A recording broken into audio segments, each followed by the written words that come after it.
ಅಲ್ಲ ನೀವು ಹೇಳ್ತಿದ್ದೀರಾ ಅವರು ಬಿಜೆಪಿ ಅವರು ಸಂವಿಧಾನ ವಿರೋಧಿ, ಜನ ವಿರೋಧಿ ಅಂತ, ಮಹಿಳಾ ವಿರೋಧಿ ಅಂತ ಹೇಳಿದ್ದಾರೆ. ಆದ್ರೆ ನಡೀತಾ ಇರುವಂತಹ ಎಲ್ಲಾ ವಿಧಾನಸಭಾ ಚುನಾವಣೆಗಳಲ್ಲಿ ಪದೇ ಪದೇ ಅವರೇ ಗೆಲ್ತಿದ್ದಾರೆ.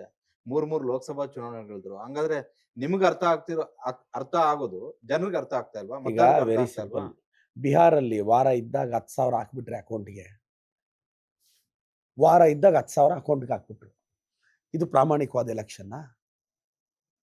ಇವಿಎಂ ಟ್ಯಾಂಪರ್ ಆಗ್ತಿದೆ ಅಂತ ನಾವೆಲ್ಲ ಆರೋಪಿಸ್ತಿದೀವಿ. ಬಟ್ ಇದು ಅದನ್ನ ಯಾವ ಪ್ರೂವ್ ಮಾಡ್ತಿಲ್ಲ ಅಂತ. ಅದೇ ಅವ್ರು ಮಾಡ್ತೀವಲ್ಲ? ವಿ ನೀಡ್ ಸಮ್ ಟೈಮ್ ಅಲ್ವಾ? ವಿ ನೀಡ್ ಸಮ್ ಟೈಮ್ ಅಲ್ವಾ? ಪ್ರೂವ್ ಮಾಡ್ತೀವಲ್ಲ. ನಾವು ಸುಮ್ಮನೆ ಇರ್ತೀವಾ? ನಮ್ಮ ಪರಮೋಚ್ಚ ನಾಯಕರು ರಾಹುಲ್ ಗಾಂಧಿ ಅವರು ಇದರ ಬಗ್ಗೆ ಅಭಿಯಾನ ಸ್ಟಾರ್ಟ್ ಮಾಡಿದ್ದಾರೆ. ಇವತ್ತಲ್ಲ ನಾಳೆ ಇದಕ್ಕೆ ಉತ್ತರ ಸಿಕ್ಕೇ ಸಿಗುತ್ತೆ. ಅಲ್ಲ, ಇವಿಎಂ ಯಾಕೆ ಮಾಡೋದೇ ಆಗಿದ್ರೆ ನಾನು ನೇರವಾಗಿ ಕೇಳ್ಬಿಡ್ತೀನಿ. ಒಬ್ಬ ಬಡವ ಹುಡುಗ, ಅತ್ಯಂತ ಹಿಂದುಳಿದ ಹುಡುಗ ಪ್ರದೀಪ್ ಈಶ್ವರ್ ಹೆಂಗ್ ಎಂ ಎಲ್ ಎ ಆಗ್ತಿದ್ರು ಚಿಕ್ಕಬಳ್ಳಾಪುರದಲ್ಲಿ? ನಾನು ಹೇಳೋದು ಹಾಗಾದ್ರೆ ಅಲ್ಲಿ ಯಾಕೆ ಆಗಿಲ್ಲ? ನಮ್ಮ ವಾದ ಇಷ್ಟೇ. ಇವಿಎಂನ ಮ್ಯಾಕ್ಸಿಮಮ್ ಕಡೆ ಟ್ಯಾಂಪರ್ ಮಾಡ್ಕೊಂಡಿದ್ದಾರೆ. ಇದು ಸತ್ಯಾಸತ್ಯತೆ ಆಚೆ ಬರಬೇಕು.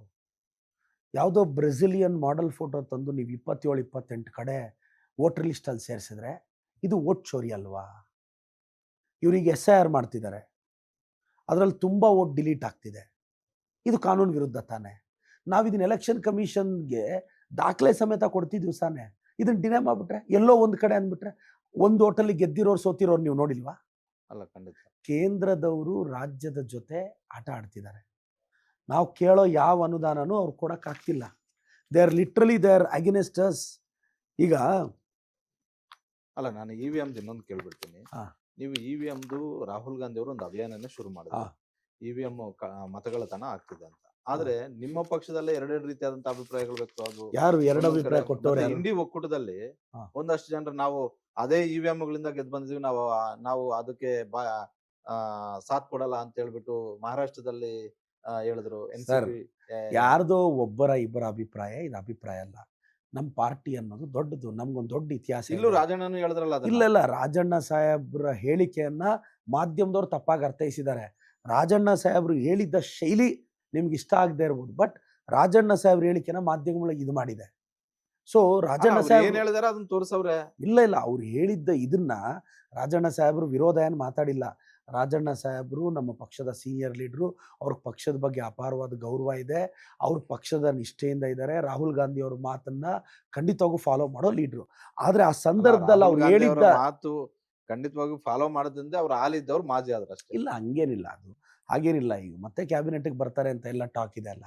ನಾನು ಹೇಳೋದಿಷ್ಟೇ ಸರ್, ಬಿಜೆಪಿಯವರು ನಮ್ಮನ್ನ ವಿನಾಕಾರಣ ಟಾರ್ಗೆಟ್ ಮಾಡಿದ್ದಾರೆ. ನಾವು ಇದಕ್ಕೆ ಕೌಂಟರ್ ಮಾಡ್ತಿರ್ತೀವಿ, ಇವತ್ತಲ್ಲ ನಾಳೆ. ನಾವು ಕೇಳ್ತಿರೋದಿಷ್ಟೇ, ನಮಗೆ ಬರಬೇಕಾಗಿರೋ ಅನುದಾನ ನಮಗೆ ಕೊಡಿ ಅಷ್ಟೆ. BK ಹರಿಪ್ರಸಾದ್ ಸಾಹೇಬ್ರಿಗೆ ಬಿಜೆಪಿಯವರು ಕ್ಷಮೆ ಕೇಳಬೇಕು. ಛಲವಾದಿಯವರನ್ನು ದೊಡ್ಡದಾಗಿ ಪತ್ರ ಬರೆದಿದ್ದಾರಲ್ಲ, ಹೌದು, ಛಲವಾದಿಯವರು ದೊಡ್ಡದಾಗಿ ಪತ್ರ ಬರೆದು ಅದರಲ್ಲಿ ನನ್ನ ಹೆಸರು ಬರೆದಿದ್ದಾರೆ. ಅವರು ಕ್ಷಮೆ ಕೇಳಬೇಕು BK ಹರಿಪ್ರಸಾದ್ ಸಾಹೇಬ್ರಿಗೆ. ಗವರ್ನರು ಕ್ಷಮೆ ಕೇಳಬೇಕು. ಕ್ಷಮೆ ಕೇಳಲಿಲ್ಲ ಅಂದ್ರೆ ಕೇಳಬೇಕು. ನಾವು ಹೋರಾಟ ಮಾಡ್ತೀವಿ.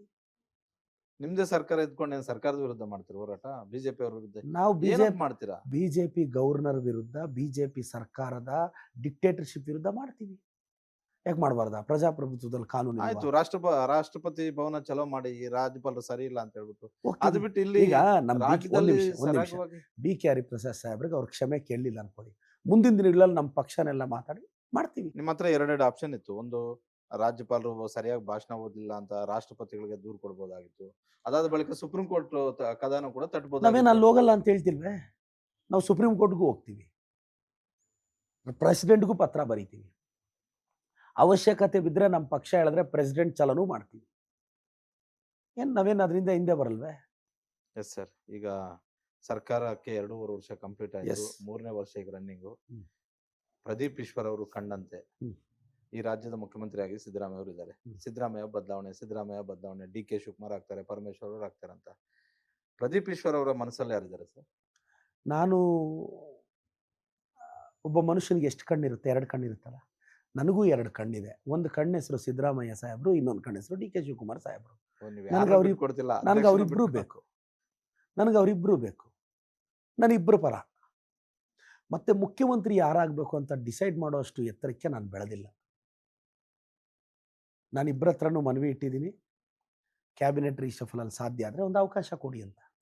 ಅದ್ ಯಾವಾಗ್ಲೂ ಹೇಳ್ತಿರಲ್ಲ ನೀವು, ಅದ್ ಹೆಂಗೆ ಫಸ್ಟ್ ಟರ್ಮ್ ಗೆದ್ ಬಂದಿದ್ದೀರಾ, ಬಹಳ ಹುಮ್ಮಸ್ಸಿಂದ ಬಹಳ ಉತ್ಸಾಹದಿಂದ ಹೇಳ್ತಾರೆ, ಈಗ ನಾನ್ ಹಾಗೆ ಆಗ್ತೀನಿ, ನಾನ್ ಹಾಗೆ ಆಗ್ತೀನಿ, ಹೆಂಗಿದು ಅಂತ. ಹಾಗೆ ಈಗ ಎಕ್ಸಾಮ್ಗೆ ಹೋಗ್ತೀವಿ ಸರ್ ಓದ್ಕೊಂಡು, ರ್ಯಾಂಕ್ ಬರುತ್ತೆ ಅಂತಾನೆ ಹೋಗ್ತೀವಿ, ಹೌದು. ಸ್ಟೇಟ್ ರ್ಯಾಂಕ್ ಬರುತ್ತೆ, ಡಿಸ್ಟಿಂಕ್ಷನ್ ಬರುತ್ತೆ ಅಂತ ಈಗ ಹೋಗ್ತೀವಿ. ನೀವು PUC ಡಿಗ್ರಿ ಎಕ್ಸಾಮ್ ಕಂಪೇರ್ ಮಾಡಬೇಡಿ ಪೊಲಿಟಿಕ್ಸ್. ಅಲ್ಲ ನಾನೇನು ಅಂದ್ರೆ ಕ್ಲಾಸ್ ರೂಮಲ್ಲೇ ನಾನು 25 ದಿನದಲ್ಲಿ ಎಲೆಕ್ಷನಲ್ಲಿ ಗೆದ್ದು ಬಂದವನು. ನನ್ನ ರಾಜಕೀಯ ಚಾಣಾಕ್ಷತನನು ಸ್ವಲ್ಪ ಇದು ಸ್ಟೇಟು ಗಮನಿಸಬೇಕು. ನಾನು ಹೌದು. Very simple. ಅಲ್ಲ, ಆ ವಿಚಾರದಲ್ಲಿ ಬಂದ್ರೆ ಅಮಿತ್ ಶಾ ಮತ್ತೆ DK ಶಿವಕುಮಾರ್ಗಿಂತ ನೀವು ಚಾಣಾಕ್ಷನ ಬಿಡಿ. ಅದು ಚಿಕ್ಕಬಳ್ಳಾಪುರದಲ್ಲಿ ಗೆದ್ದು ಬರ್ಬೇಕಂದ್ರೆ, ಹಾ. ಯಾಕಂದ್ರೆ ಬಿಜೆಪಿಯಲ್ಲಿ ಚಾಣಾಕ್ಷ ಅಂದ್ರೆ ಎಲೆಕ್ಷನ್ ಚಾಣಾಕ್ಷ, ನಾನಂತ ಹೇಳ್ತಿಲ್ಲ, ಟ್ರೆಂಡ್ ಇರೋದು.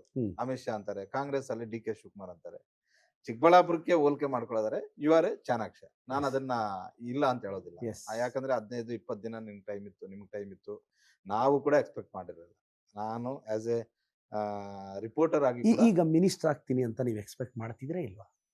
ನನಗೆ ಅಲ್ಲ, ಯೂತ್ಸ್ ನ ಕನ್ಸಿಡರ್ ಮಾಡಿದ್ರೆ ಆಗ್ಬೋದು. ಯಾಕೆ ಈ ಹಿಂದೆ ಬಹಳ ಜನ ಆಗಿದ್ದಾರೆ. ನಾನು ಕೇಳ್ತಾ ಇರೋದಿಷ್ಟೇ, ಯೂತ್ ಕೋಟಾ ಅಲ್ಲಿ ಕೊಡಂಗಿದ್ರೆ ಕೊಡಿ, ಕೊಡ್ಲಿಲ್ಲ ಅಂದ್ರೂ ಪ್ರಾಬ್ಲಮ್ ಇಲ್ಲ. ಯಾರು ಕೊಟ್ರು ನಾನೇ ರಾಜಭವನಕ್ಕೆ ಹೋಗಿ ಪ್ರಮಾಣ ವಚನ ಸ್ವೀಕರಿಸ್ತೀನಿ ಅಂತ ನಂಬಿಕೆ ಇದೆ. ಇಲ್ವಾ, ನನ್ನ ಸ್ನೇಹಿತರ ಪ್ರಮಾಣ ವಚನಕ್ಕೆ ಹೋಗ್ತೀನಿ, ತಪ್ಪೇನಿದೆ? ಈ ಸಲ ಆಗ್ಲಿದ್ರೆ ಮುಂದಿನ ಸಲ ಆಗ್ತೀನಿ.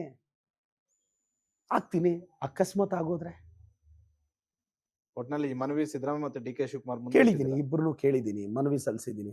ನೋಡೋಣಪ್ಪ ಅಂತಿದ್ರೆ ಯುವಕರ ಕೋಟಾದಲ್ಲಿ ಒಬ್ರಿಗೋ ಕೊಟ್ರೆ ನನಗೂ ಅವಕಾಶ, ಕೊಡ್ಲಿಲ್ಲ ಅಂದ್ರೂ ಸಮಸ್ಯೆ ಇಲ್ಲ. ನನ್ನ ಮುಖ್ಯಮಂತ್ರಿ, ನನ್ನ ಉಪಮುಖ್ಯಮಂತ್ರಿ, ನನ್ನ ಪಕ್ಷ ಹೆಂಗೆ ಹೇಳಿದ್ರೆ ಹಂಗೆ ಕೇಳ್ತೀನಿ. ಏನು ಆ ಥರ ಏನಿದೆ? ಬಿಜೆಪಿಯವ್ರ ತಪ್ಪುಗಳನ್ನ ತೋರ್ಸಕ್ಕೆ ಮಿನಿಸ್ಟ್ರೇ ಆಗ್ಬೇಕಾಗಿಲ್ಲ, MLA ಅಲ್ಲ, ಆಗಿಲ್ಲ. ಈಗಲೇ ತೋರಿಸ್ತಿದ್ರ ಬಿಡಿ. ಪ್ರತಿದಿನ ಬೆಳಗ್ಗೆ ಎದ್ರೆ ಸಾಕು ನೀವೇ ಜಾಸ್ತಿ ತೋರಿಸ್ತಾ ಇರೋದು, ಜಾಸ್ತಿ ಮತ್ತೆ ಮಾತಾಡ್ತಾ ಇರೋದು. ಹಾ. ಆಕ್ಚುಲಿ ನಿಮ್ಮನ್ನ ಕಾಂಗ್ರೆಸ್ ವಿಪ್ ಮಾಡ್ಬೇಕಾಗಿತ್ತು. ಬಿಜೆಪಿಯವ್ರ ಸೆಷನ್ಗೆ ಬರಕ್ ಬಿಡ್ತಿರ್ಲಿಲ್ಲ.